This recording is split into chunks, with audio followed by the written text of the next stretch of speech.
Hello, ladies. Hello. Hello. So excited to have Lou back on again and Eden for the first time. Oh, And- I'm so excited to be here. And Melissa and I are in person together, We which is are. not a normal thing. Not a normal. Yeah, I this drove is all the way exciting. to Florida just to be live with you guys tonight. Hi. Not really. Knock over my thing back there. Don't knock it over. Don't do that. Or try not to. If it happens, yeah, it happens. We've done worse, I'm Yes. sure. Yes, we have. So, Lou, if you want to introduce Eden, since you know her well, you're welcome to. Well, this is I think she likes to go by M now instead of Eden, right? Oh, you can call me Eden. It's Okay. yeah. All right, this is Eden. She actually was also born in the Children of God when it was the Children of God, and all of its amorphouses. And she grew up mainly in Brazil, correct? Correct. Yes. Mainly in Brazil. So she's also been all over. I don't know, how many countries do you think that you've been to? Well, I haven't been to as many countries as most. But yeah, mostly Brazil. I was born in Argentina, but that's kind of just a side note. That's just where I popped out. And then my parents went to Bolivia, and then they settled in Brazil. And, now I live in the US. I've been to Canada and I've been to Europe, but that was for fun. So. Oh, yeah. You didn't travel around like a lot of the other ones. did. Yeah, I've been to other countries for fun, but like in the cult, it was Brazil. Mm. Yes. Mm. And that's pretty uncommon, right? Most people have traveled quite a bit. Yes, I have a. You can go back and forth. I mean, I have there's friends all over the world. It's when Facebook came out and we started reconnecting with people. I thought, and I was like, if I wanted to, I could visit just about every single country and know, because I know these people that lived in other places, and it doesn't matter if I know them personally or not. We have this thing in common that happened to us. So it's like, even Lou, I didn't know Lou until just recently, but as soon as we connected, it was like, seemed like we had known each other our entire lives because we were raised the same. And it's we pretty have so much in common. Yeah. It's like I'm not comparing us to the veterans or anything like that, but it's kind of that same, you experience this huge, impactful thing in your life, and you have to stick together, and it's the same across the board, Mm-hmm. pretty much. Yeah. No one knows that experience like you guys do. But yes, I was actually, my husband's a veteran. And so I was going to say, it's kind of like that military community. No matter what, we have friends we can go visit at any time, literally in any state. But I haven't talked to him in, a decade, but totally understandable. Yeah. Right. It's that camaraderie. Yes. You all experience the same thing, but on different levels and different locations. So you can automatically have a conversation regardless. Yes, the beliefs were the same. The way that we were treated was the same. And there was like our own internal language, and just, there's stuff that nobody else would understand, but somebody that was in there and experienced it. Mm-hmm. Yeah, it became. It's gonna be. It's like a phenomena, I mean, it's like one of those things where we were raised on all sides of the earth, and because of the fact that we were raised in the same group, a lot of our stories are so similar. Yes. And that goes to really, truly, I don't know how to explain it really, maybe very succinctly, but it goes to show how untrue their philosophy, their idea is that, this is just a select few that had these issues. It debunks that. I guess that's a good word, because every single one of us has such similar instances of abuse. Even if it was, if it everybody's got a different level. Even if it wasn't completely sexual, it was at least manipulative and abusive and brainwashing. I mean, we all experienced that. at different degrees. But then the other components where it's sexual, where it's, pedophilia, those kinds of things. Yes, they might be a little bit less common, but it's still a huge percentage. Huge. Yeah. I mean, And more there's than a lot of people 50%. that don't talk about it too. And there's still a lot that don't really. And that was me. That was me. I wasn't even. There are people that I know that have no idea and that didn't even know I was born and raised in a cult. And it took me years to even want to talk about it, because how do you approach it? It's like people say, "Oh, where are you from? Where did you grow up?" I'm like, do you want the short version or the long one? And how much time do you have? How much time do you have? I'll just, say Brazil. Oh, okay. So then we try to connect over Brazil, and then there's a lot of things that I don't even know about Brazilian culture because I was in the cult. And then I'm like, well, it was a really closed religious thing. And then they want to know what denomination. I'm like, non-denominational. Non-denominational. Let's move on. Yeah. Sorry. And you guys, even though you didn't live at the same places at the same time, you guys had some acquaintances or new people in common, right? Because they would travel around, so you would know someone that happened to go to Venezuela. Or yes, and a lot of our childhood friends might know each other. I mean, like Singing Sam, for instance. I knew Singing Sam. You knew Singing Sam. I knew Micah Teddy Bear. He probably spent some time in Brazil too. There's a lot of people that we share in common. Yes. And this is all over the world. I mean, I have friends from Japan that and the Philippines and Asia and all of these other countries that later on, as I was older, I met, and then they knew, so it's like this chain of like these domino effect, oh yeah, do you remember so and so? That's what made, I think, it so appealing to us as younger children, is that we did have all of those little connections, because otherwise we had no other connections other than each other. Yeah, that's why, after they named it the family, to kind of try to keep that across the board. But everywhere you went, it was standardized. And so you could go from one home to the next home. Connection with your outside family. So the inside family was all that counted. And you weren't encouraged to have a relationship with your outside family because you were told that they were leading you away from God and there was bad influence, and just kind of painted this really, not kind of, like very much. Very. Yeah. And so we didn't have that relationship, so much that when people leave, a lot of times it's really tough to reconnect with your family. And it's a really, really hard transition because the people that you've grown up with, all of a sudden they reject you completely.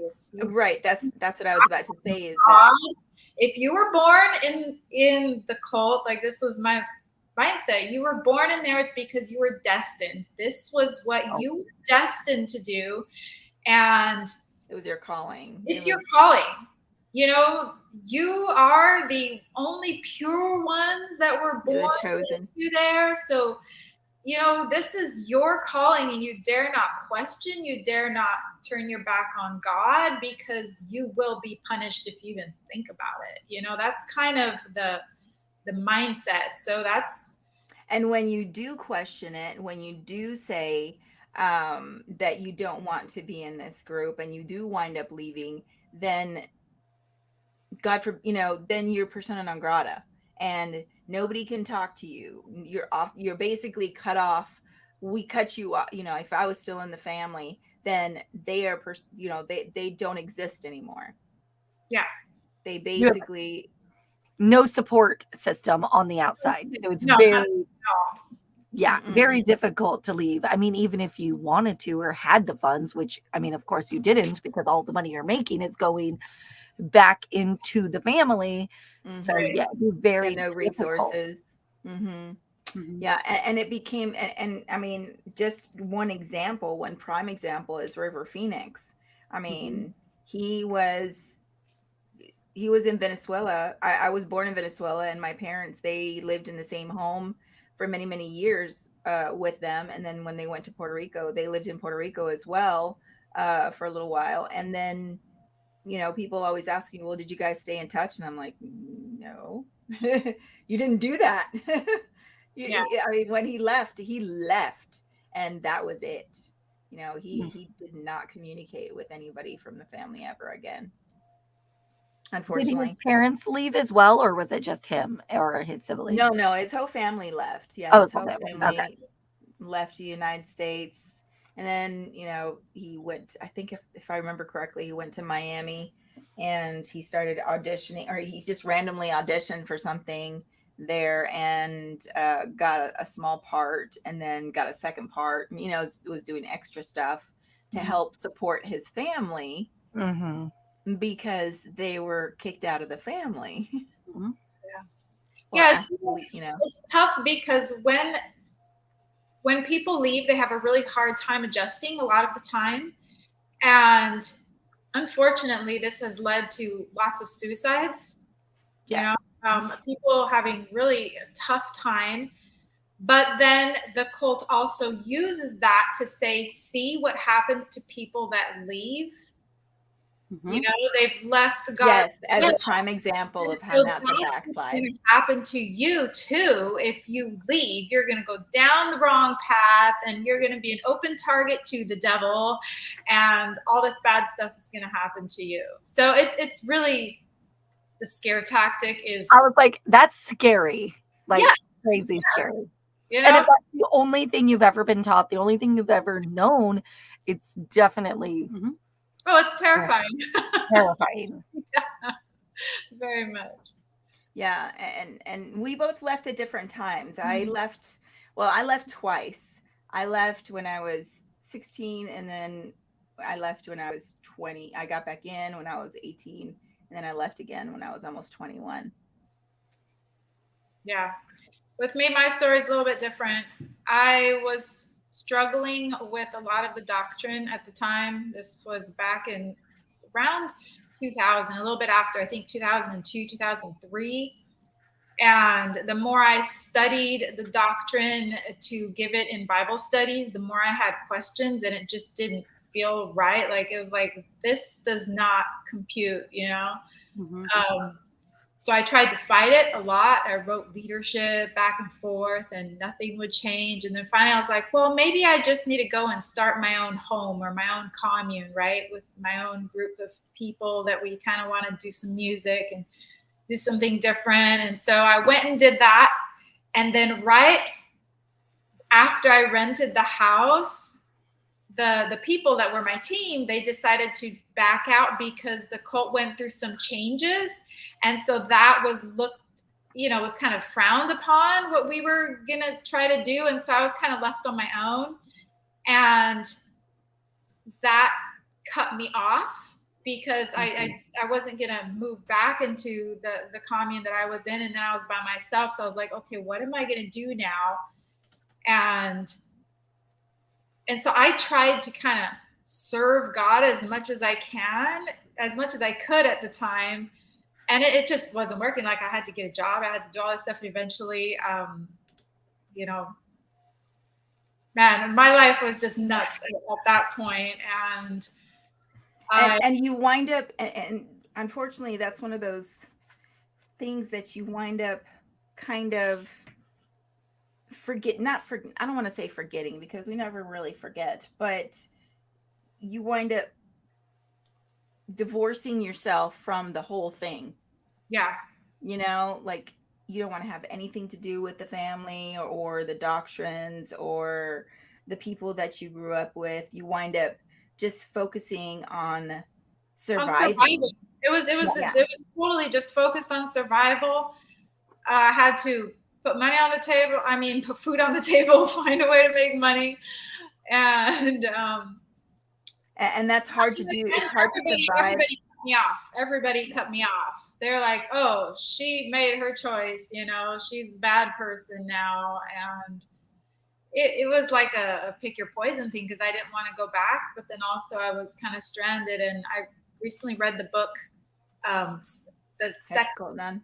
Sex Cult Nun, and it was very similar. She kind of had the same experience where she didn't actually say, oh, I'm leaving, but she fell off of the map and saw everybody fall away. And so that's kind of why it took several years for me to make that break and look back and go, oh my gosh, like how nuts was that? What was that? You know, what just happened? What was my life? What was real? What do I believe? What do I don't believe? What's things that I was indoctrinated with, and what is actually a personal belief? Like I had to go through this whole thing. You have to reinvent yourself. Yeah, You basically have to just kind of start from scratch. Yeah. That's what I was going to say. I'm like, you just have to, find out one step at a time. I can just applaud you both for doing that insanely scary thing because it's obviously like a rock and a hard place. Yeah, you guys are going to have to really subscribe and hit the little bell so that you get notifications whenever we drop new episodes and whenever we have new content for everybody, because these stories are going to be coming out and you don't want to miss it. It's so much. I mean, there's just I've forgotten so much, and I'm sure Eden has too. You know, you start to relive some of the things. Thank you, baby. I've got a delivery. But you start to go through all this material. Oh, she's fine. And you start to remember all of these things that you had forgotten, and it wasn't like you forgot it on purpose. It's just kind of like you blocked it out. Compartmentalize. Yeah. Like just I don't want to think about it right now because I got to focus on learning everything new and going forward. Yes. And so now I'm starting to like read all of the. I mean, it's just so much. It's so much. So much. And it's something that Lou I wanted. don't even know if I want to do it to myself, you know?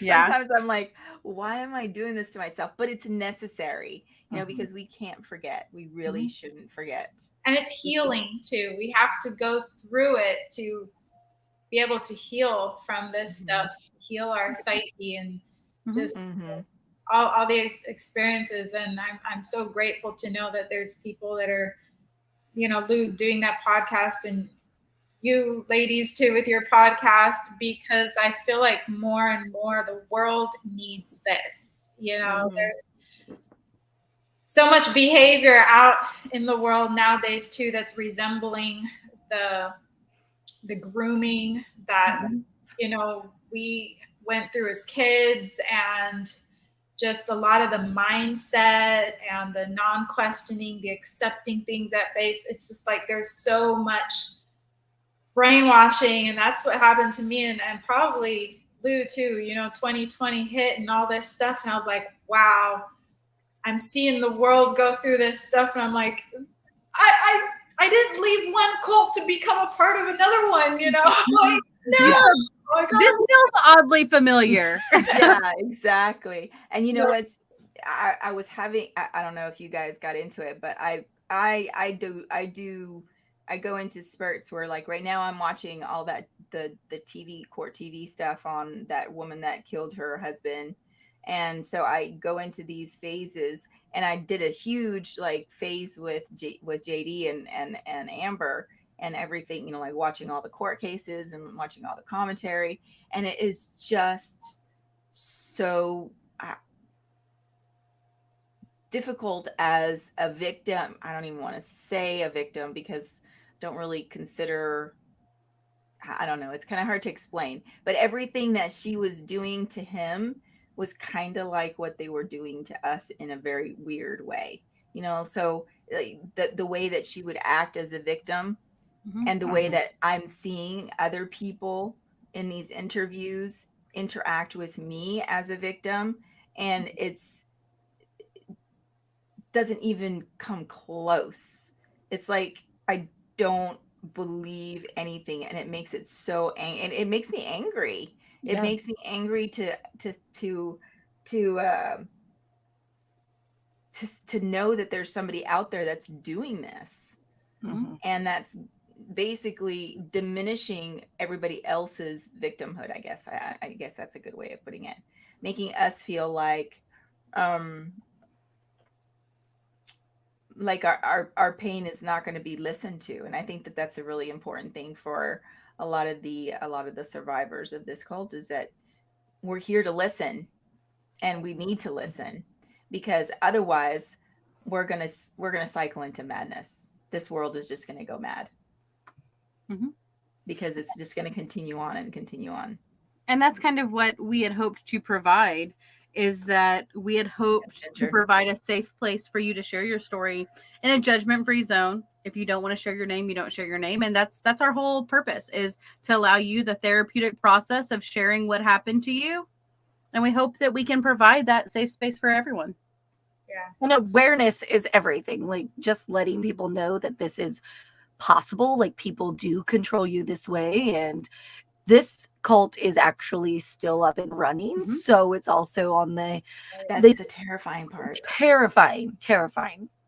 Mhm. So yeah, kind of multifaceted here. We've got a lot going on, but Whitney and I had no clue what we were getting into, Lou. I'm sure you didn't. You've fallen down the rabbit We hole, did. haven't you? Definitely.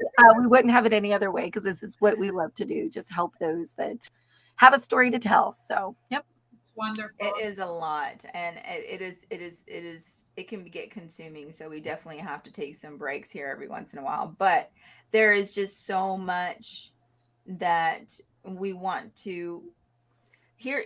My thought was on tonight is what we were going to try and do is read from the charter, which is their rule book, oh, a little section, because there's so many people that come forward and tell stories, right? mhm. But there's very few times when and you see little snippets of the worst of the worst, the worst of the Davidito book, Mhm. the worst of the posters, the most egregious, visibly shocking material that they came out with.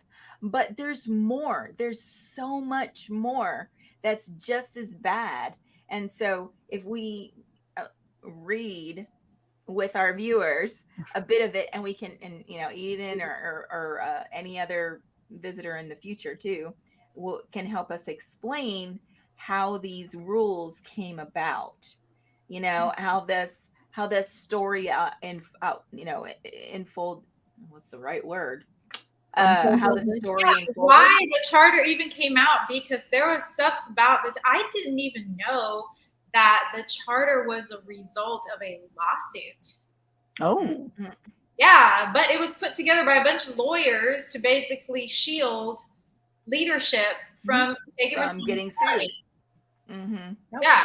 wow. So they, From losing well, money. the homes are ruled by this, and If it's they not break our these fault. rules, then it's not our fault. Yeah.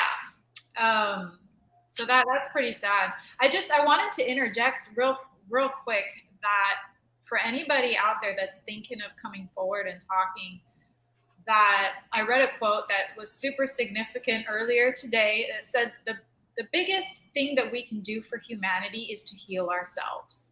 And that stuck out at me, because a lot of the people that were in the cult, they were in with the mentality that they really want to serve humanity or serve God in some way, right?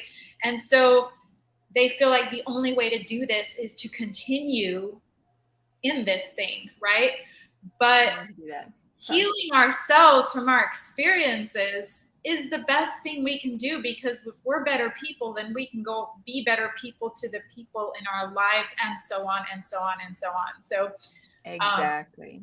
That's why this is so important, I feel, Oh, I love it. I love it. Love it. So Yes. you tell me where to drive. I've got the charter pulled up. We can share it. Yeah, if you want to, I was going to go to section. Oh shoot, let me Let me pull it up. Let me know what section you want me to get to. I will say that I think it's important to cover this because, like you said, Blue, people hear the worst of the worst. They hear the story of Davito and how that's all about having sex with children and all the terrible, terrible things that happened to you. But there were small steps taken to manipulate people into agreeing to these new rules and this new lifestyle. And this charter is one of the first steps to that. It's small rules. It's, protect your body, love these things that make sense. But then it just became more and more extreme. And it's important to talk about controlling to the nth degree. Yeah. Mm-hmm. The problem, the way that it's so insidious, and I was thinking about this a lot, is because you are taught first to accept that you're a sinner, right? We're all sinners, supposedly. Okay, I'm talking doctrine right now. We're sinners, so if you're a sinner, we need a savior. Salvation is free, right?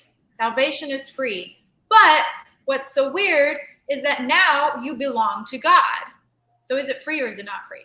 But anyway, now you belong to God. And so since you belong to God, you no longer belong to yourself at all.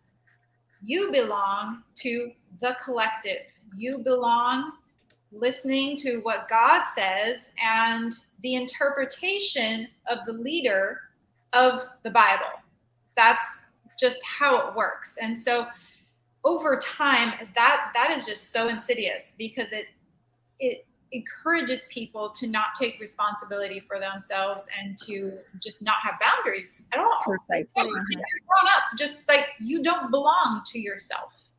Yeah. You belong to the cult, and nothing that you own is yours. You're just a steward of your body, but your body actually doesn't. It belongs to God. I was like, your own body does not even belong to you.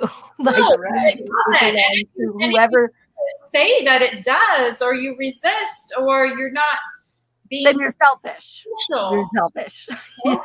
Well, it gets even worse than that. Not only are you selfish, but you are also working against God's will, and that's an unpardonable sin. Yes, and then there's shaming. There's shame. Oh yes.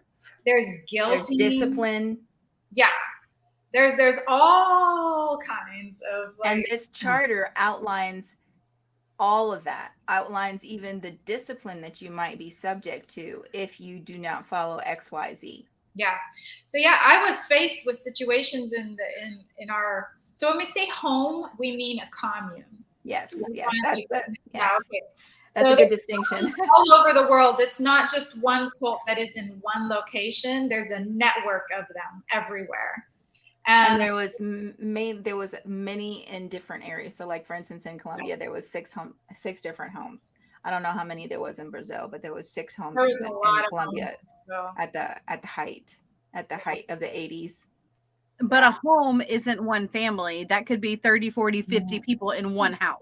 Exactly. In homes as little as 6 adults. And then at one point I was in a home that probably had like 100 people living together. And to be in a home, to be part of the network, you have to have a minimum amount of people that aren't totally related to each other, that are adults. And so you're always living with people that you're not related to. And they have control over you. They have control over your daily life, everything. They were allowed to punish the children. They're allowed to punish you. They're allowed to, there were situations where they were, or any kind of corporal or physical punishment. Yeah. And if you try to I was going to go to page number 142. Okay. And this section directly talks about sex and affection rules. So we thought we'd get a little juicy. Yeah, I'll share this. So this is your trigger warning, caution warning for anyone listening. Yes. If that's going to be a trigger for you guys, we recommend stepping out. Thank you for joining us, but we recommend stepping away if this is going to cause any mental anguish for you. Because this was a big deal for us, even after even after somebody said looking forward to our call. What am I call? Who am I calling? I don't see a message. Oh, never mind. And I think to Ginger's question, yeah, they did pull the teenagers away from like the parents at a certain point in time because there was just so many children for each parent. And I think they thought they could control them better in the teen homes versus staying all together. They did do that. And I think it was mainly. Weren't there some kids as young as 7, 8, 9 that were taken from their families and shipped to different locations though? It just really depended on the location. Like, and nothing like that happened in our home. I couldn't wait to leave. Yeah.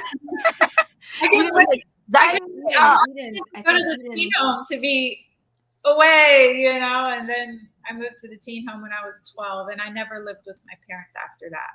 Right. Oh. And I mean, I don't know what Eden, how old were you? Like 14, 12?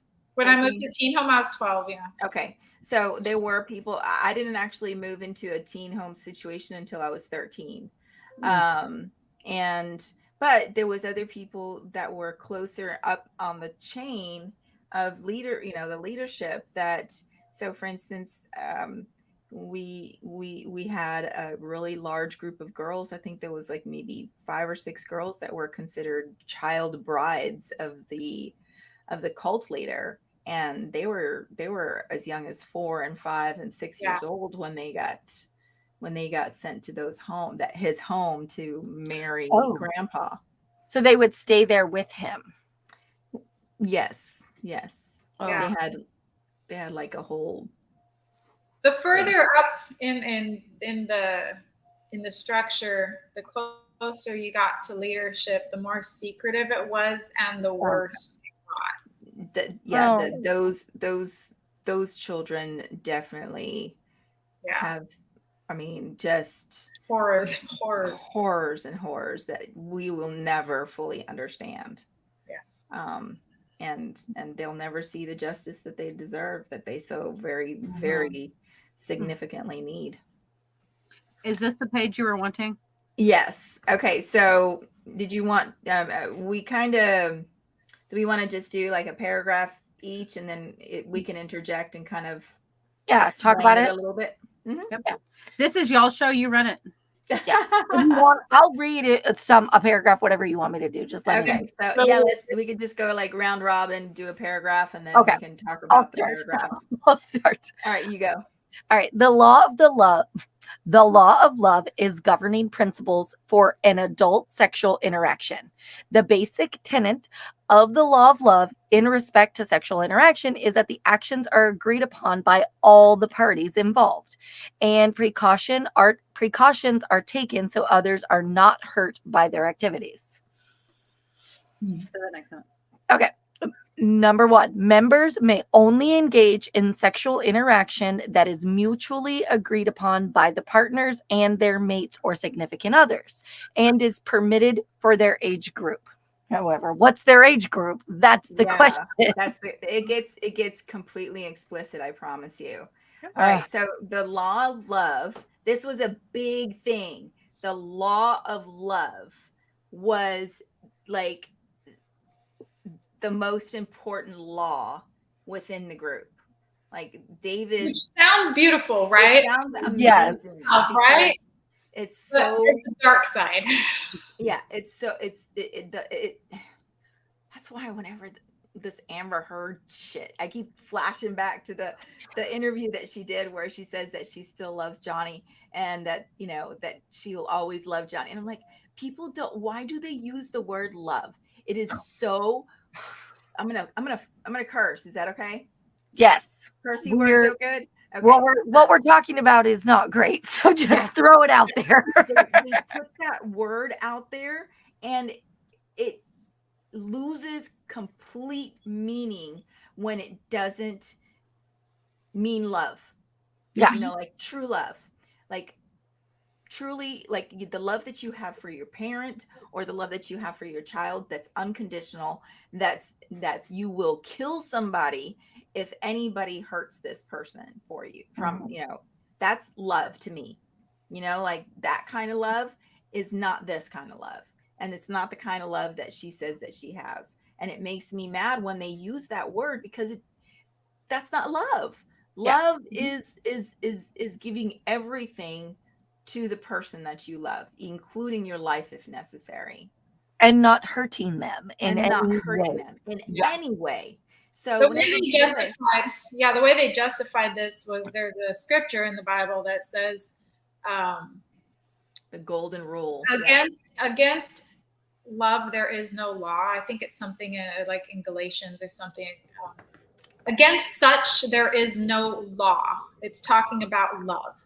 So Mhm. they took that to interpret that if it's done in love, then it's anything is permissible as long as Mhm. it's love.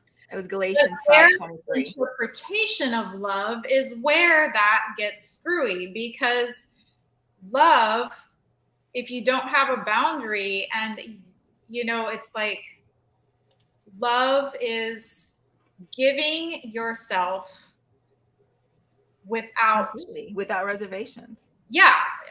So it's like communism, communism over your body, like what you own is mine, what and I can Mhm. take it from you, and that's what happens. It's um extreme shame if you're not Completely loving. loving, which includes giving yourself in ways that you aren't The comfortable. flesh. It's Yes. sacrificing the flesh. Yes. Yeah. So, okay. So the law of love is this godly principle by which our entire lives as Christians should be governed. Jesus summed it up in very simply in the famous golden rule, giving us the key to our relationships with others. As you would that men should do to you, do you even so to them. For this is the law and the prophets. Meaning they took them that verse and they described it as meaning that loving your neighbor as yourself fulfills God's laws.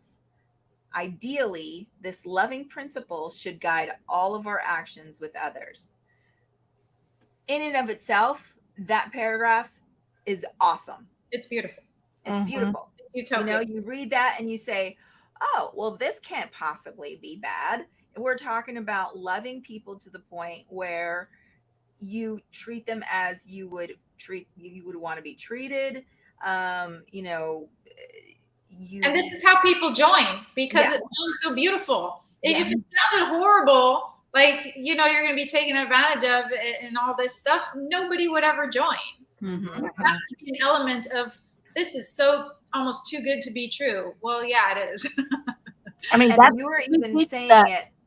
You to were our even kids. saying it, Melissa. Yeah, exactly. You were even saying it the other day when we were looking through all those pictures from back in the Teens for Jesus Christ, Teens for Jesus or whatever, where everybody was so happy. Their faces were so bright. Everyone They were smiled. smiling, and you could see the joy on their face.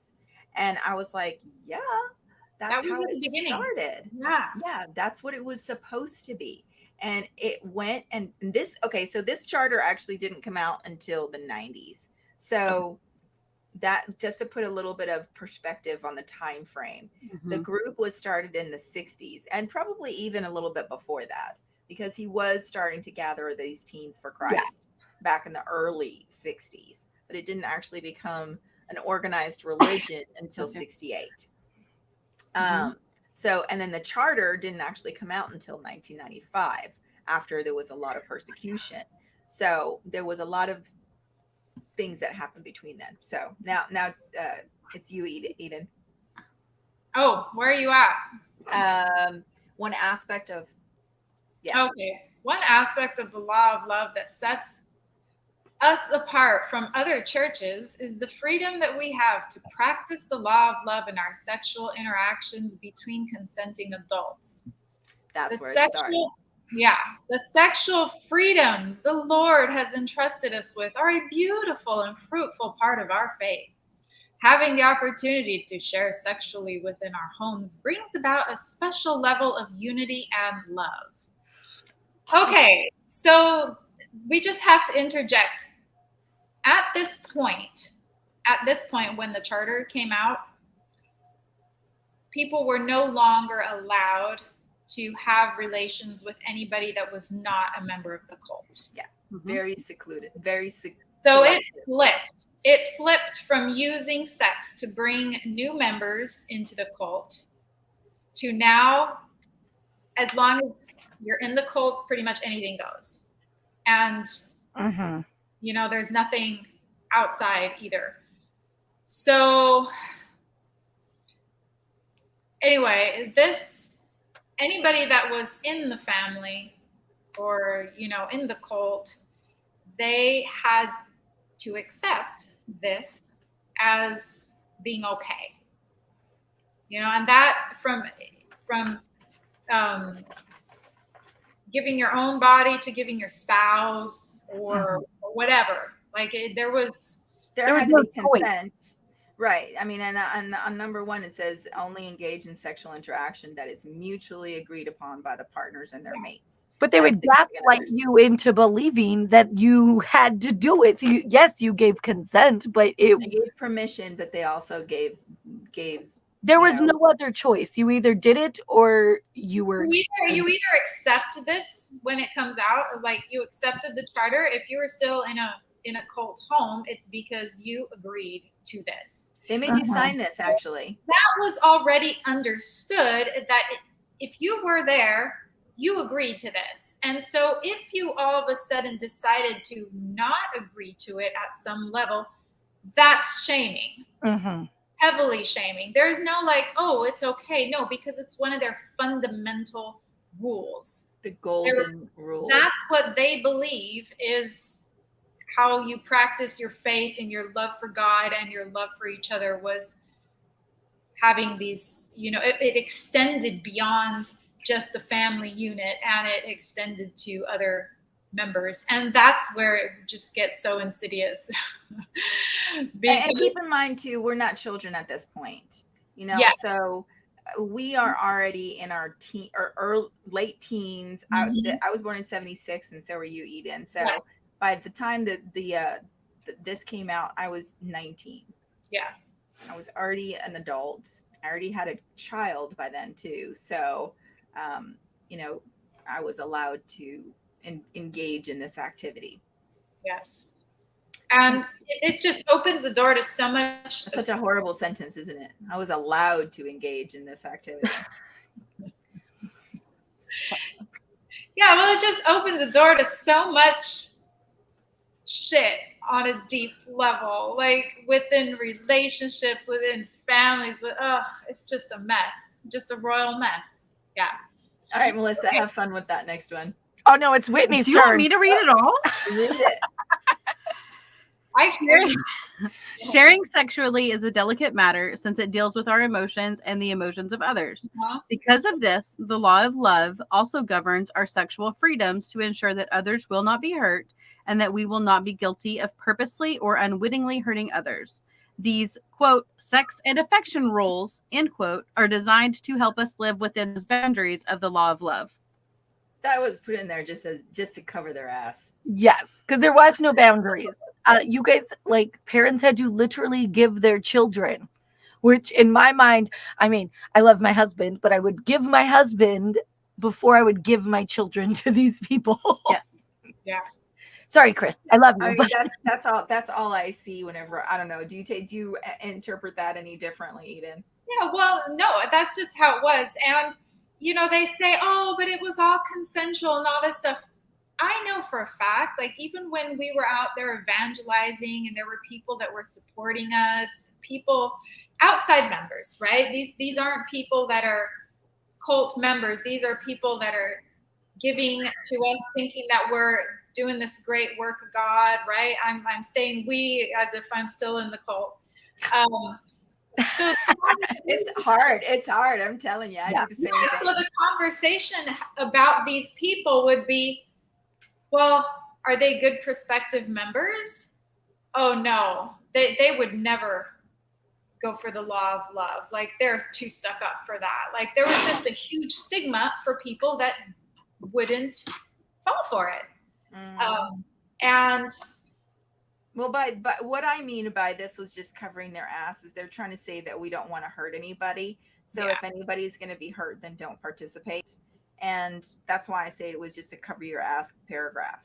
totally, Because if you didn't participate, you were not being godly, like we already said.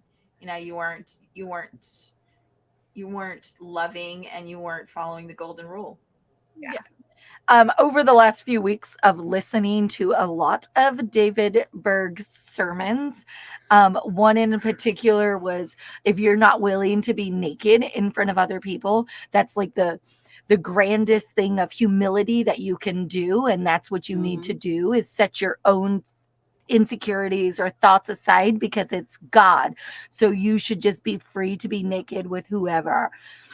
And I'm like, poor Melissa. She's gonna be either, Whitney, you better be careful with her. She's gonna get indoctrinated. I am not. Believe me. I am No. like, this guy is absolutely insane. Like, Okay, good. he repeats himself, so I have to listen to a lot because he just goes on and on about the same thing. He does talk in circles. He does. It's like a herd nightmare. Yeah, exactly. imagine somebody that was born into the cult like us, and We had to listen to that. didn't have a choice. Constantly. If we wanted to abide by these rules or not. We were born into it, and these were the rules. It's like there is no other option. There's the bad world out there where you're gonna end up on a stripper pole and you're gonna kill yourself, or there's these loving family that loves you and wants the best for you. All you gotta do is be submissive to God. Yeah. And dance without a pole. Yeah. And take your clothes off, And also teach children how to do it too. Yes. Yeah. Insane. All right. Next and paragraph. record them doing it. Oh, yes. That's the thing that people, that's, and no, we can never watch any of the recordings on this live shit. But the David Ito book was enough for me to be like, holy crap. We'll have to take a look at the David Ito book, because Ginger, I love it. that is proof. I mean, and that's what I'm saying, is that it's so hard for people to really understand what we went through, and how it wasn't just a select few, that it wasn't in our heads, because they tried to pull that on us. They tried, the media spin was just horrific. If one or two people came forward, then the media attacked, they went on full media blitz to attack their credibility, and make them feel like they were alone in this fight. And so, and the other people that would have stood up for them got scared by this. And so nobody speaks up. And then guess what happens? It doesn't, it just fiddles out. It fizzes out and goes away. And these people kept on abusing for decades. And it gets me mad. It gets me hot. I remember, oh crud, I just forgot what I was going to say. It's okay. I'll come back to you. Like you guys, when the Mo letters or various pamphlets would go out to everyone, if someone happened to do anything wrong, such as, I can't remember the girl's name, but they would call them out in these pamphlets or these newsletters and say, oh, so-and-so did this. And like, she would be ostracized because of to the whole entire congregation. As like a teenager, when, like your mistakes are already, you feel crappy about them anyways because you're learning. And then the fact that everyone knows. It's the public flogging. Yes, exactly. Mm-hmm. Well, I think that we need to read some of those. And I also think that we need to read some of the prophecies, because they're so fucking stupid. Prophecies, every time I see one of those little prophecy things that he has, I just want to I just want to read it to everybody to just be like, this is nuts, y'all. It is so crazy. Talking to dead people and saying that it's from God. I mean, fuck. Lou. Just a quick sound quality update. We're in a closet and we're two Sweaty. hot, sweaty women that are like borderline menopause, probably. So there's a fan in here. If you hear it, I apologize. It's fine. I just text her. I'm like, we're red, hot, and sweaty right now. Like I could just see Thank my. God you don't have makeup on. It would be like It's like getting redder and redder by the minute. Yep. Especially when I get riled up, obviously about. You just look like you're appropriately very angry. I am angry, but I'm also hot and sweaty because we're in a closet. And we're flushed because we've been drinking. So there's that. Oh, your husband asked if we needed drinks. Of course we do. Need some more drinks. It's better to sound good than feel good. Listen, Bob. No. We will just send this to I your don't know sound about engineer. that. He'll fix it. It's fine. Yeah. All right. So I guess it's my turn, or is it Melissa? It's Lisa's turn. Dang! I thought we were gonna get me. Okay, am I in the other case or the above? Where this light Okay. is. The above clause stipulates that the parties involved must be in agreement with those engaging in any sexual interaction, and quote involved party end quote would include the person's mate or significant other. If a wife feels that a single brother in the home is capitalized, guys, may need sexual fellowship, or if she has asked by him to share sexually, then she would need the agreement of her mate or her significant other, as he is an involved party. If he does not agree, then she should not engage in it. Of course, according to the law of love, the husband is encouraged to be open to sharing his wife with a brother in need. Likewise, the wife and the single brother should be loving enough to understand if the husband has difficulty with it. Okay. There's so much to unpack there. Yeah, I don't even know where to start. So take it, Lou. Well, those that don't know, one of the strict things that the family implemented was sharing schedules. And this included your wife there was like a full-on schedule on the wall where it was like a round robin. It was like a round robin schedule. Yeah. Jenny was with Joe on Monday, and then Jenny would move to Kevin on Tuesday. It was a whole situation. Ginger, I dispense meds for brothers. Well, you're doing your you're doing your part. You don't need to do any more. And we had it right there. Like incestuous the way they put that, brothers and sisters. So we're sharing with our fucking brothers and sisters, or we're fucking sharing with our brothers and sisters. I mean, it's like there was a run-on joke in the family that you had to check your to see who shared with who. Like in the end, everybody was going to be related at some point. Like, oh my gosh, it was like a chore chart. It was a chore chart. What was your duty for the day? Yeah, I mean, how do you know who was really like related or not related at a certain point? And since they couldn't have sex with outsiders, then it could have only been an insider, and there's only so many. They constantly needed new blood. Yeah, they constantly needed new blood. Yep. I mean, and then on top of that, sometimes you had to share with the uncles, which was like Eden and I were considered SGAs, second generation adults, and other adults that were not born in the group that joined the group from the beginning or in the middle or whatever, they were considered uncles, and they're considered also we call them first generation adults. Obviously now there's probably third and fourth generation adults, but whatever. Like my kids would be third generation adults. Yeah. And there was so much in that paragraph that I'm just like, it was a lot. It's probably going to end up being an entire episode of Surviving Love podcast. Yes. So make sure you subscribe, because that's a long conversation. All right. So my paragraph is, in another case, let's take a single woman and two single men in the home, not having a menage a trois, y'all. But the single sister would like to share with one of the single brothers, but the other single brother happens to have an intimate feelings for her and might feel somewhat jealous about this date taking place. Because, of course, everybody fucking knew who you were fucking. It was on the schedule. Like, there was They no knew. privacy in this fracking I group. could just, all I see is like a whiteboard. I don't know why. And then they changed the names. It was like almost like you're the line leader this week. I mean, if it was in this day and age, it would be a freaking Excel spreadsheet that Yes. was shared to the whole home. Bob, no. It is a flow chart. Yes. A fucking flow chart. That's what they should have called it. Yeah. It could be like FFC. FFC. Yep. FFC.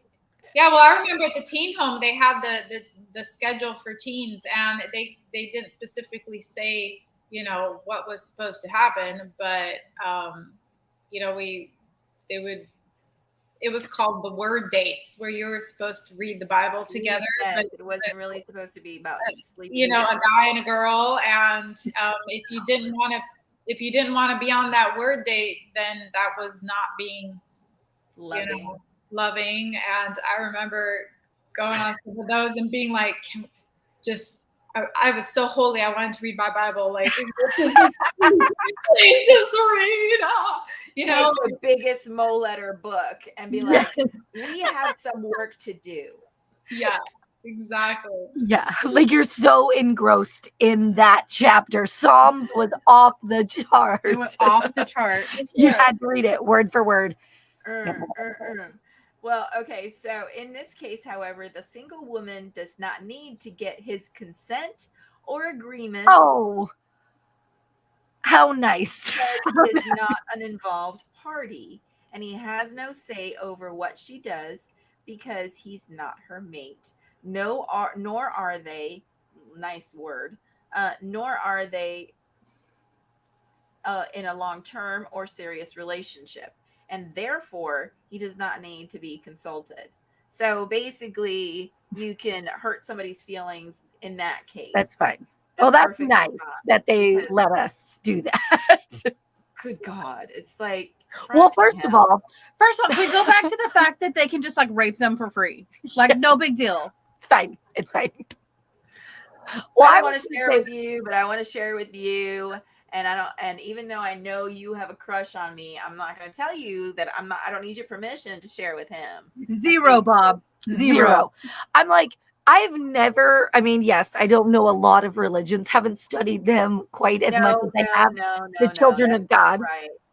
Okay, so Bob, guess what? The leader of the group was a freaking woman. She is now. Well, I guess in the 90s she was. But she's off her rocker. Hand in approving it before he died, but she was the one that wrote all these fracking rules.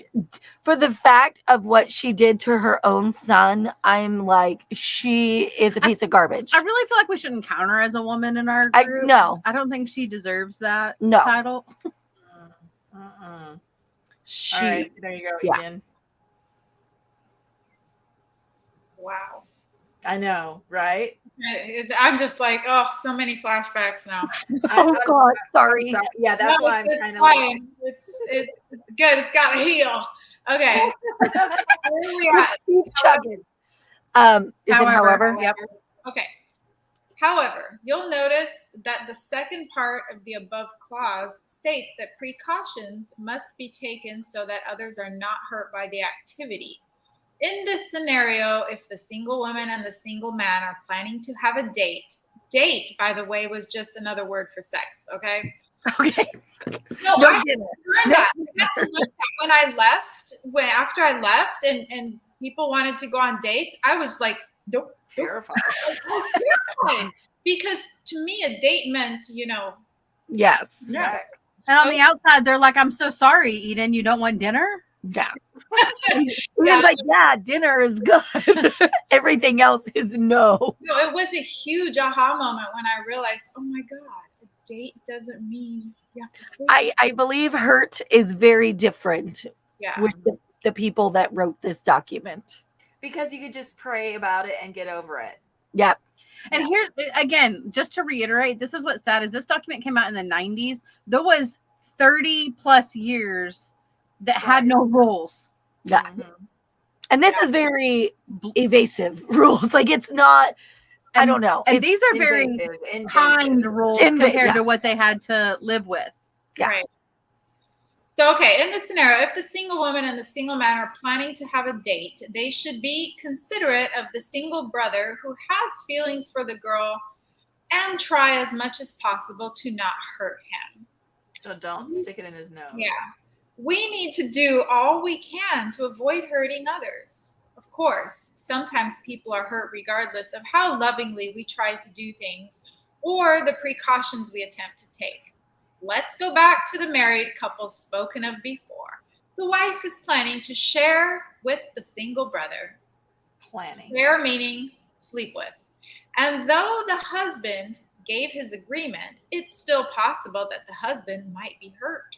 Gee, He might experience some jealousy or generally find it difficult to share his wife with somebody else. Imagine that. However, because he believes in the law of love, because we all do since we're reading this thing. Sorry, I'm inserting my own comments. He consents to be heard in a sense by agreeing that his wife should share with a brother in need. Then this is acceptable and in fact commendable. That's the sacrificial side of the law of love and of sharing. Woo! That's how everybody is glorified martyrdom of like giving your bodies to everybody else. That's the sacrificial side. Yeah. We come full circle here, where we're like, listen, you should not hurt others. So we've come full circle where they're saying you shouldn't hurt others, but if you do, it's fine because they kind of agreed to it. Yeah, the dude that's getting, his wife is sleeping with somebody else, and he's like whipping himself, and they're like, yeah, keep going, like good for you. You're doing so good because you are absolutely destroying your marriage. Yep. He's gonna have like a walkway straight to heaven because he let somebody else screw his wife. Rewards in heaven for that. Yep. Okay. Now it's Whitney. It's my turn. So, of course, there may be times when the wife and the single brother might need to refrain in deference to the husband. This also is the sacrificial side of the law of love and might be the loving thing to do in a given situation. So don't have a fucking affair. Yep. Should the home shepherds feel that a particular sexual relationship between home members is hurting others in the home or is causing problems, they should shepherd those involved and offer counsel in order to help solve the problem. Oh, look at all you community members coming together. And I go back to, why is everybody in my fucking business? Yes. Like I want to be left alone. I just want to be left alone. Okay, I'll go next. The application of the sexual aspect of the law of love is multifaceted and complicated. Okay. This is complicated. It's very complicated. You have to have a chart. It's complicated if you have to have a chart. It is therefore important that all voting members thoroughly study the counsel given in a 12-part series. Oh no. We've shifted to AA. Oh, that's too much. I don't need the class. Living the Lord's law of love. Okay, it's that. Those are Mo letters. Mo letter That's number. what ML stands for, and it Yes. gives the number for reference so that you can go back. Also, realize this number. It is 3,201. The Mo letters start with letter A. They do. And it goes all the way to Z, and then it starts at number 1. I hadn't noticed that. That's hilarious. Yes. Yeah. Well, we've included in this section those aspects of the law of love, that are actual charter rules, which should be kept at all times. There is an abundance of important counsel in the Mo Letter series, which members should read, study, and apply according to their situation. If someone does not want to share sexually, he or she should not be pressured to do so. If you desire to have a date with someone and that person does not wish to have a date with you, then you should not try to make that person feel like he or she is not being sacrificial or living according to the law of love. But that's exactly what they did. Exactly what they did. If you pointed this out, I mean, I don't have any. I when I joined in '95, because I joined right after the chart. I rejoined back after the charter came out, and I never really had that kind. Like, I didn't actually share with anybody. There was one couple that I might have shared with at one point whenever I first got in, but I didn't really have to ever do any kind Okay, of so they weren't as reference pressuring. to. Yeah, I didn't have to go into. Well, for me, it was the father of my kids. Like, But did you have to reference? Did he you have had to go back and liberty reference to do this? whatever he wanted, and that was covered by the law of love. And since I wasn't in agreement, I was the stuck-up bitch in the situation that is so unsubmissive to God. Yeah, I love to be unsubmissive. yeah, I know, like, really. And there's so many other stories. Like, it's just yeah. yeah. Am I at the flip? Yep. The flip side could be that perhaps you need to be more loving by being respectful of the other party's wishes and more sacrificial by foregoing the date with that person. I'm sorry. I don't understand legalese. This is why we always refer to Bob for these kinds of things. Yes. So shout out to Bob in the comments, in the peanut gallery there. But I really just feel like we're just talking in circles of, we're still back to the, if you don't want to, you don't have to, but you're gonna anyway. Yeah. Like, it's, oh yeah, you're a really crappy person if you don't do it. But you don't have to, but you're gonna be punished. But we're not gonna punish you, but we really can are. just take it anyway. The rules. Yeah, you're not following the rules, and you need to refer back to this Mo letter. And then, but you really don't have to. Yeah. All right. Absolute craziness. No one, and that was all A. Now we come to rule B. No one may at any time pressure or in any way coerce a sexual partner to participate in any sexual interaction that he or she does not desire to be engaged in. Which I don't think anybody really took seriously. Huh? Yeah.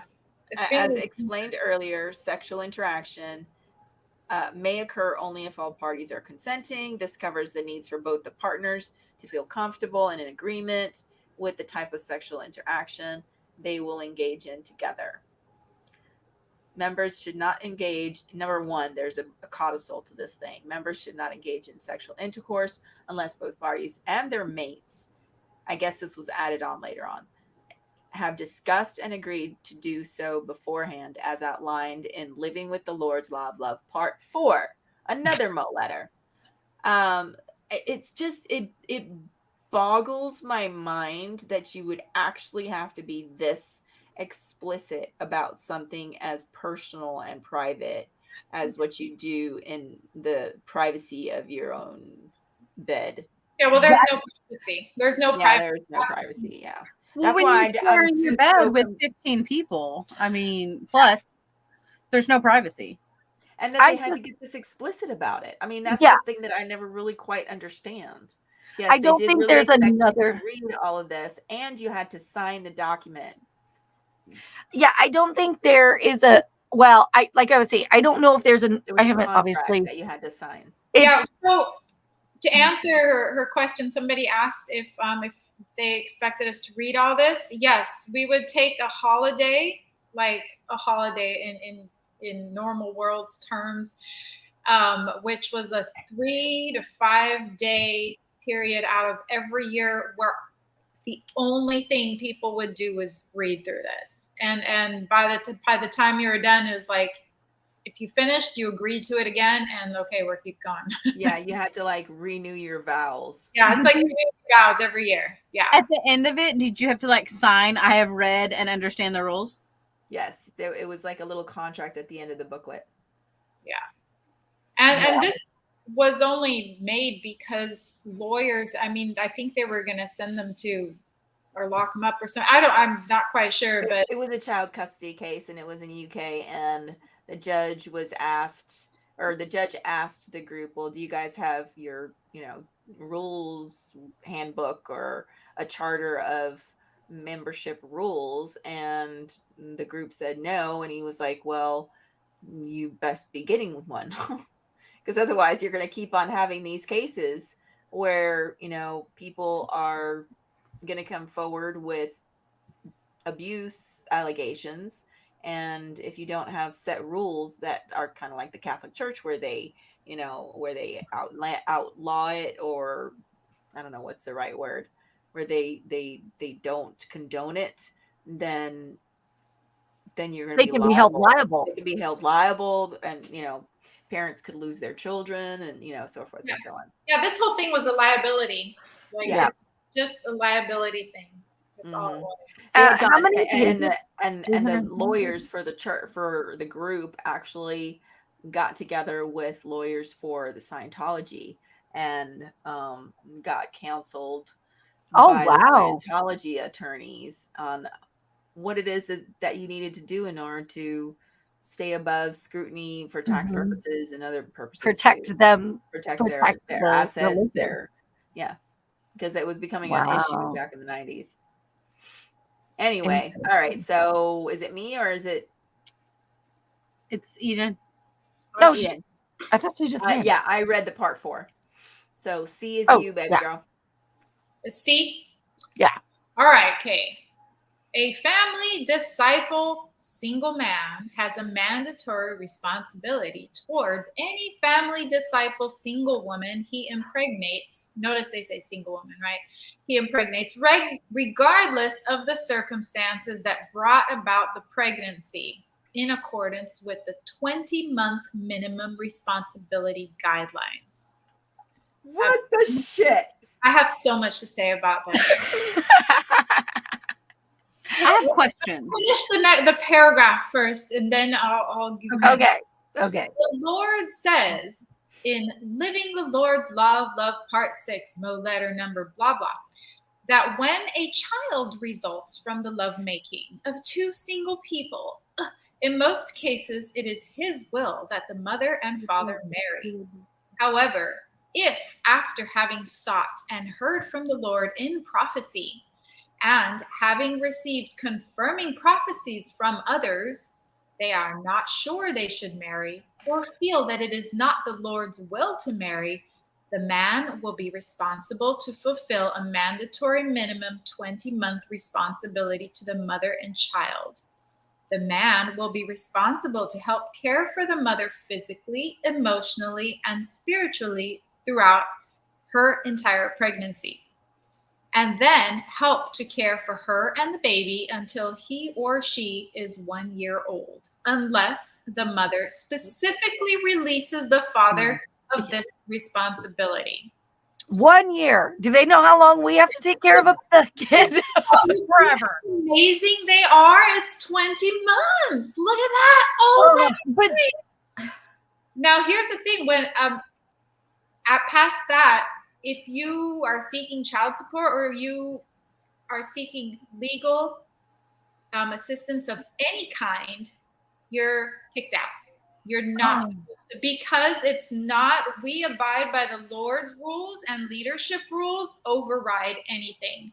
So I can't tell you how many single mothers, and this, like, me included, like, when I moved to the US, I was a single mom, and I had no idea, like, there was, like, you had to mandatory take care of children. Like, so, yeah, you had no idea that there was such a thing as child support. No idea. And custody arrangements, and holy crap. So the guys are off the hook, but this just opens a huge can of worms, because there's all sorts of cheating going on. Woman gets pregnant, another woman gets knocked up by husband. Same guy. She wants to be the guy. And so it just, and this is like, this I'm speaking from personal. And there's zero birth control. That's what I was going to say. Is birth control is banned. Like, you are not allowed to prevent pregnancy in any way, shape, or form. Yeah. So babies are happening nonstop. Constantly. I couldn't even imagine. Does the 20 months start when you're pregnant I or think after so. the baby is born? When you're pregnant. When you're pregnant. So only so 1 they year. really only have to worry about 11 months. If you go full term. If you go full term. Yes. Yeah. Wow. That is just insane to me. Yeah. 1 There's, year. yeah. And there's no child support or anything. I would be like, I don't need that first year income. I need when they go to college. Yes. The rest of their life. Please. Yeah. They're really expensive, the ages 15 to 20. Mm-hmm. All right. So D, a family disciple married couple has a mandatory responsibility towards any family disciple single woman the man impregnates, regardless of the circumstances that brought about the pregnancy, in accordance with the 20-month minimum responsibility guidelines. So if a married man gets a woman pregnant that's a single girl, that's not his wife, he still has that 20-month minimum responsibility. Okay, so why couldn't we just like put that in the same conversation? Like, how about any man? Yes. We don't need to define married or single. If you knock someone up, you get 20 months. Yeah. I mean, I think that they just wanted to be super explicit about it. If pregnancy results from the lovemaking, I can't even say fucking lovemaking. It's so disgusting. I really Don't say it, lovemaking. It's the worst word that they ever. They ruined that word for me forever. Yeah. Don't I you can feel see like that. Eden? I mean, I can't say that word without just words that are said cringing. now that I'm triggered by because of how they were used growing up. Mhm. Yeah, so we're gonna just say fracking or something. Okay. If pregnancy results from the fracking of a married man and a single woman, the married couple has a mandatory responsibility towards the single woman. So not only does the man have to take care of this child, but the man's wife, who had to watch this relationship evolve, also has to take care of this single woman. But God will love her more. Oh my God. Even if the husband and wife had not had an agreement that the husband could have intercourse with the single woman. That's because women don't matter here and they don't have opinions. The same rights as the men at all. Just fucking wow. Wow. The couple will be responsible to help care for the mother physically, emotionally, and spiritually throughout her entire pregnancy. Mistress. Let me just follow my fracking sword. Fluff her pillows. Fluff her pillows. Make sure she has, and then help soaking care her for the food. baby until he or she is 1 year old. What if that, like, the wife couldn't even have kids and now she has to take care of someone until they're 1 and then just give them back? Like, clearly they didn't care about mental health in this place. No. no. So the couple until she's 1 year old, unless the mother specifically releases the couple of this responsibility. Oh, yeah. But no sexual contact should take place in the public areas of the home. but that's a big lie. Because you guys, we've heard multiple stories where there are fishing for stuff in the pools. In the pool was a big orgy all the time. Now I would consider that a public place. Yep. Quote, do you have those dance nights? Yeah. Oh, he did. She's like new memory unlocked. Traumatized. Yeah. I know. No, I mean, we could hear the adults. We, even as kids, like, we knew what was going on. Yeah, Lou said there was a game. I don't know if we want to talk about it on the live, but A game where y'all would go fishing for like bikini tops and condoms that were randomly. No, there was no condoms. There were condoms, but there were weren't supposed to be yeah. condoms. They weren't supposed to be, but there was this home. Oh that my we God, lived in somebody's gonna get Topeka. shamed in tomorrow's devotions for using a condom. Who used? Yeah, but we had a pool, and after romantic night, all the kids would go jump in the pool, and we would fish out. We would see how many bathing suits and random items we could find at the bottom of the pool, and that was like a game. Whoever got the most. I didn't go through that, but I went through other stuff. Yeah. Ugh. All right. Okay. So quote, I don't know who's on E. Me. Okay. Quote, you have one kind of affection openly amongst all of your members, anytime, anywhere, and another kind you reserve for behind closed doors. Your everyday standard of natural, loving affection amongst your home members during the normal daily interaction with each other is not supposed to signal or lead to sex, which is what you have behind closed doors. Insert Mo letter. But it was never behind closed, or maybe it was, but sometimes it was not. I feel like it was everywhere. I feel like it was everywhere. And I wasn't even there. I've just heard so many horrible stories about it just happening everywhere. What's that, Eden? I said it doesn't say what door. It was the front door to the house. Members must refrain from viewing pornographic movies, videos, pictures, or reading pornographic books or magazines, or visiting pornographic websites. However, every other Mo letter was pornographic material. It was so pornographic. But whatever. You can't watch anybody else's porn, but you can definitely watch ours. Okay. Jesus's porn is important. Yeah, it's been sanctified because it's been blessed. Prayed over. And the same with music. Like it was all only stuff that was done by cult. Approved. Or it had to be approved by grandpa. Like there was actual movie lists at the back of several of the Mo letters, like the new movies that would come out for the week or whatever, they would prove. Remember that? Oh my gosh, I can't believe I've forgotten that.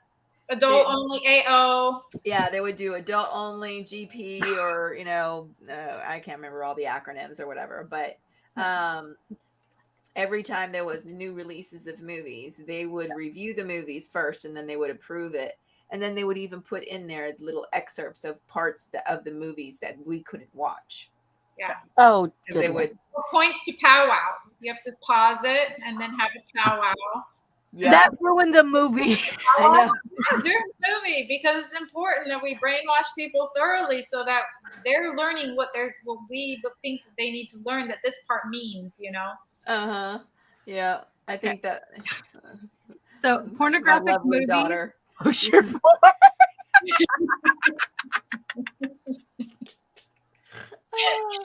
Leave it to my daughter to come up with. Outrageous that we have to laugh because it's like so outlandish. Yeah, it's just too. You can't make this shit up. I mean, this isn't something that we're making up. Laughing, but it's not funny. It's not funny. I mean, yes. I could have never imagined hearing the things, and that's just hearing it. I didn't have to experience it like you guys did, and it's horrible. But it's so outlandish, like you said. Like it's almost like a movie, but like a crazy movie that no one would ever go see because it's so crazy. That one series about what was the woman? It's these women that wear red. The Handmaid's Tale. The Handmaid's Tale. Yes, The Handmaid's Tale. Very similar. I started watching it and I was like, I can't watch it. It makes me. It gets me like. Yeah. I had to stop. Yeah, but the only way, like, when we talk about it, we laugh about it because it just kind of. It makes talking about it easier because it's like, otherwise it's too intense to even think about this stuff. Sure. Pornographic movies, videos, pictures, books, magazines, or websites are defined as those in which the sexual organs are the main characters, just in case you were confused as to what was pornographic material. Yeah, and so that I have to insert there, and that's why growing up, we didn't think there was anything wrong or with genitalia, like it wasn't pedophilia or whatever, because that was the definition of porn. Okay. Okay. So if you're showing parts of your body or whatever, that's beautiful. Or I'm not saying that we ever felt comfortable with it. Obviously, I Yeah. think that we all have these things in our body that just kind of sense when something's wrong, but then we're getting shut down because according to the teachings, porn is something else, and that doesn't exist. Mm-hmm. This is godly, so that's Yeah. how They it's defined it really well so that you can be like, okay, what we're doing is the correct thing. But on the outside world, those other people are doing something different. Yes. that's what the evil world out there does. That's bad. Oh, They pollute. Yes. They pollute the beauty of the human body into something that's yes. pornographic and not acceptable. Another thing that's a consequence, I think, of this free excuse me, free love, at least for me personally. I'm not sure if you feel the same way, Eden, but I'm not very comfortable with PDA. Oh. Yeah.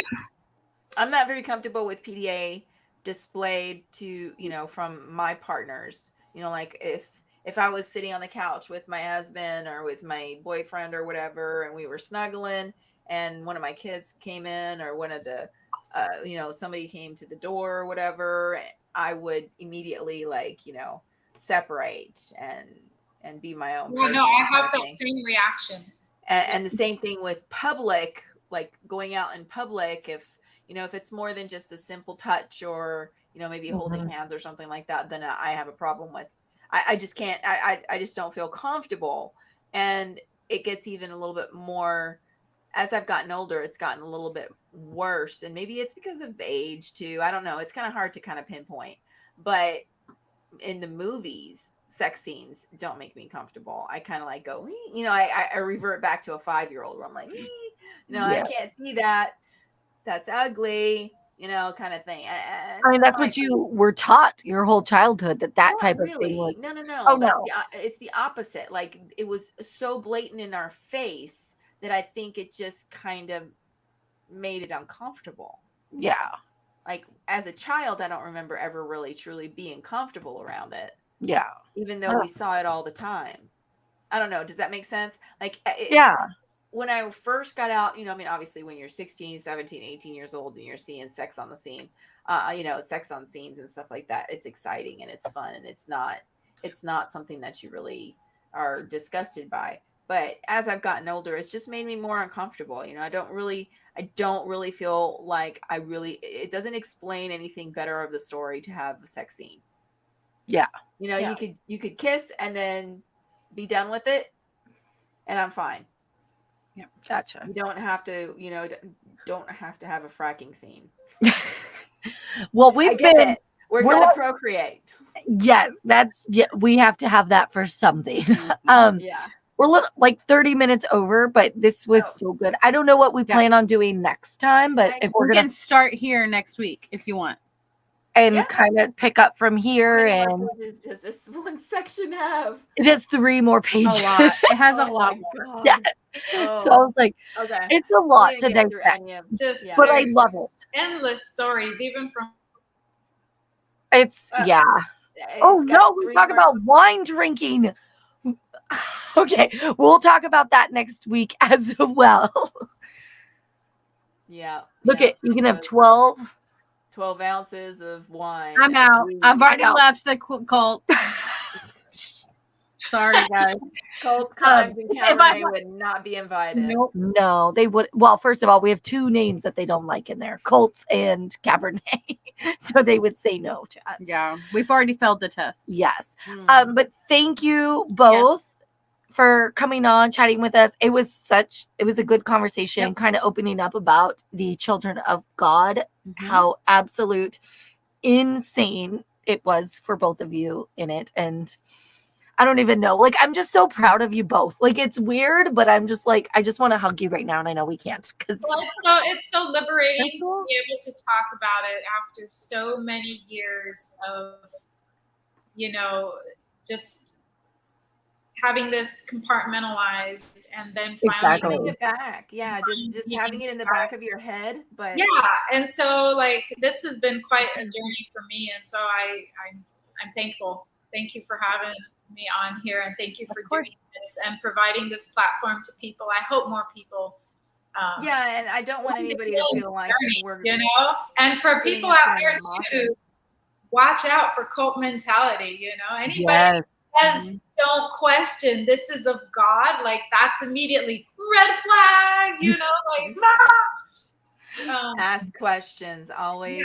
Never Always. fear a Remember question. to ask questions. And if Yeah. somebody says Feel don't ask that question, or says that you're, you know, that you're doubting God's word by asking that question, walk the frack away. You're done. Yes. Run for the You're done. hills. Mm-hmm. It's God over. or anything. God or Yeah. anything. Yeah. Mhm. Just- Well, All right. thank you both very much. We'll be back soon next week. Subscribe and get the little ticky, you know, bell thingy, and Yeah. share it with all your friends, Yeah. because there's going to be some amazing stories that are going to be coming out of this lovely platform that Melissa and Whitney have allowed us to have. Oh, love you both. Yes. All right. Bye, Bye. guys. Good night. Bye. Have a good night.